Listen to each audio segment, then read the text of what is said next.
ప్రతి ఒక్క కుటుంబ యజమానికి ఉండాల్సిన మెయిన్ ఇన్సూరెన్స్ టర్మ్ ఇన్సూరెన్స్. చాలామందికి టర్మ్ ఇన్సూరెన్స్ గురించి తెలియదు. ఒకవేళ తెలిసినా కూడా సరైన అవగాహన అనేది కూడా చాలామందిలో లేదనమాట. దాని గురించే ఈరోజు నేను మీకు క్లియర్గా చెప్తాను, వినండి. ఈ వీడియో చివరి వరకు చూస్తే అసలు టర్మ్ ఇన్సూరెన్స్ ఏంటి, దీని గురించి మీకున్న డౌట్స్ అన్నీ కూడా క్లియర్ అయిపోతాయి. అసలు మీరు టర్మ్ ఇన్సూరెన్స్కి ఎలిజిబులా కాదన్న విషయం కూడా మీకు అర్థమైపోతుంది ఈ వీడియోతో. దయచేసి వీడియోని స్కిప్ చేయకుండా చివరి వరకు చూడండి.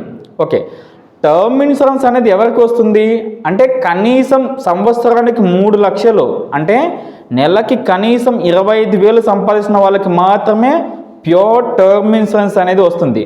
జాగ్రత్తగా వినండి. ఈ 25,000 మీకు శాలరీ స్లిప్స్ అనేవి జనరేట్ అవ్వాలి. ఇక్కడ ఏదైనా మీరు ఒక కంపెనీ ద్వారా వర్క్ చేస్తుంటే ఆ కంపెనీ ద్వారా శాలరీ స్లిప్స్, పే స్లిప్స్ అంటాం కదా, అవి జనరేట్ అవ్వాలి. అప్పుడే మీరు టర్మ్ ఇన్సూరెన్స్కి ఎలిజిబుల్ అవుతారు. లేదా మీరు ఏదైనా బిజినెస్ చేస్తూ సంవత్సరానికి 3 లక్షల పైన ఇన్కమ్ ట్యాక్స్ రిటర్న్ అనేది ఫైల్ చేసి ఉండాలి మీరు. అది కూడా లాస్ట్ 3 ఇయర్స్గా స్టాండర్డ్గా 3 lakhs అనే ఉండాలి. వాళ్ళకి కూడా టర్మ్ ఇన్సూరెన్స్ అనేది వస్తుంది. 10 సేవింగ్ ప్లాన్స్కి ఒక టర్మ్ ఇన్సూరెన్స్ అనేది సమానం. ఎందుకంటే సంవత్సరానికి కేవలం మనం 30,000 నుంచి 50-60,000 మనం కట్టినా కూడా మనకి మినిమం టు మినిమం 30 లక్షల నుంచి 1 కోటి రూపాయల వరకు ఇన్సూరెన్స్ అనేది మనకు లభిస్తుంది. గుర్తుపెట్టుకోండి, మనం కట్టే ప్రీమియం మన ఏజ్ని బట్టి మారుతుంటుంది.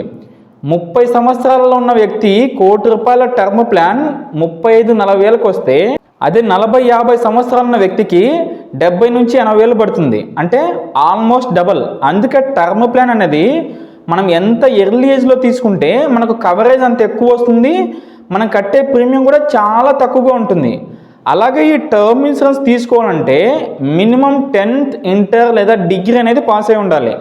ఇక్కడ కూడా మళ్ళీ కొన్ని రిస్ట్రిక్షన్స్ ఉన్నాయి. కేవలం 10వ తరగతి వరకు మాత్రమే చదివి ఉంటే వాళ్ళకి ఎక్కువ కవరేజ్ అనేది రాదు.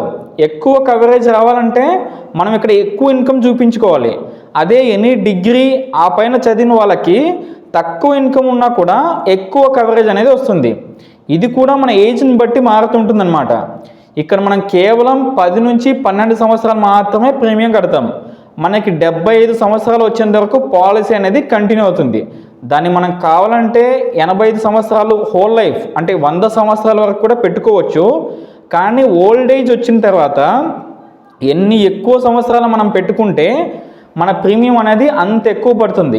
నాకు తెలిసి మ్యాక్సిమం 75 ఇయర్స్ వరకు చాలు. దాని తర్వాత మన పైన డిపెండ్ అయి ఉన్న వాళ్ళు పెద్దగా ఎవరు ఉండరు కదా. ఇదండి టర్మ్ ఇన్సూరెన్స్ అసలు గుట్టు. ఇంత వివరంగా ఎవరు కూడా మీకు చెప్పి ఉండరని నేను అనుకుంటున్నాను. ఇవన్నీ ఉంటే మాత్రమే మనం ప్యూర్ టర్మ్ ఇన్సూరెన్స్ తక్కువ ప్రీమియంతో ఎక్కువ కవరేజ్ 40 లక్షలు, 50 లక్షలు, 1 కోటి, 2 కోట్లు, 3 కోట్లు అలా తీసుకునేదానికి ఉంటుంది. మరి ఇవన్నీ లేని వాళ్ళ పరిస్థితి ఏంటని మీరు అడగచ్చు. ఇవేవి లేకపోయినా కూడా ఓన్లీ బ్యాంక్ ట్రాన్సాక్షన్ చూసి కూడా ఇన్సూరెన్స్ ఇస్తారు. వాటినే మనం సేవింగ్ ప్లాన్స్ అంటాం. అవి మనం కట్టే ప్రీమియంకి 10 నుంచి 15 రెట్లు వస్తాయి. దీనికి దానికి తేడా ఏంటంటే ఇది తక్కువ ప్రీమియంతో ఎక్కువ కవరేజ్ వస్తుంది టర్మ్ ప్లాన్ అనేది. వీటికి కొంచెం డబ్బులు ఎక్కువ ఉంటుంది, 10-15 మ్యాక్సిమం 20 రెట్లు మాత్రమే ఉంటాయి. బట్ ఇవి మనకి రిటైర్మెంట్కి, పిల్లల ఫ్యూచర్కి, వాళ్ళ ఎడ్యుకేషన్కి, వీటన్నిటికి కూడా మనము ఈ సేవింగ్ ప్లాన్స్ అనేది యూజ్ చేసుకోవచ్చు అనమాట. సేవింగ్ ప్లాన్స్లో కూడా మంచిగా ఉన్నాయి.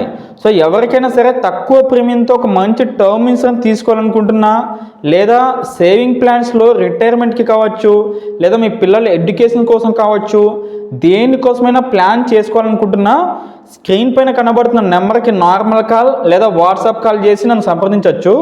ఒక IRDAI లైసెన్స్ అడ్వైజర్గా నేను మీకు హెల్ప్ చేస్తాను.